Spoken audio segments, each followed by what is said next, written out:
তো আজ চলে গেলাম আমাদের বাড়ির কাছে একটা মেলা চলছে, এখানে ভাগ্নি আছে, ভাগ্নি, দিদি, মা, কাকিমা সকলে মিলে সেই মেলা দেখতে যাচ্ছি। তো বাড়ির কাছেই হেঁটে 5 মিনিট।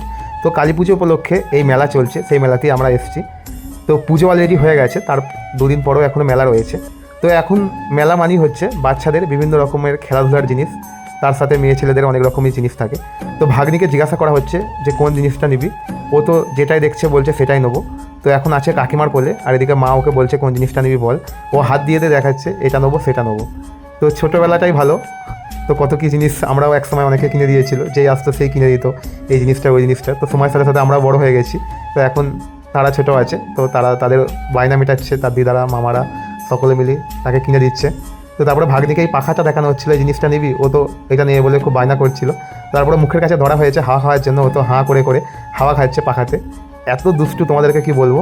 তারপরে এবার আমরা বাড়ির দিকে এগিয়ে যাব, একটা করে কুলপি নিয়ে নিয়েছি, এখানে জেঠুর মেয়ে আছে, দিদিরা আছে। তো এবার আস্তে আস্তে বাড়ির দিকে এগিয়ে যাওয়া। তো তারপরে মেলার পরবর্তী দিন আমি এসেছিলাম, এখানে জাম্পিং বসেছিল। তো আমি জিজ্ঞাসা করছিলাম এই জাম্পিংয়ে কি আমাকে চাপানো যাবে। তো আমাকে বলে কিনা যে যার যার বিয়ে হয়নি তারা চাপতে পারবে। ও বলতে চেয়েছিল যে যারা ছোট তারা চাপতে পারবে।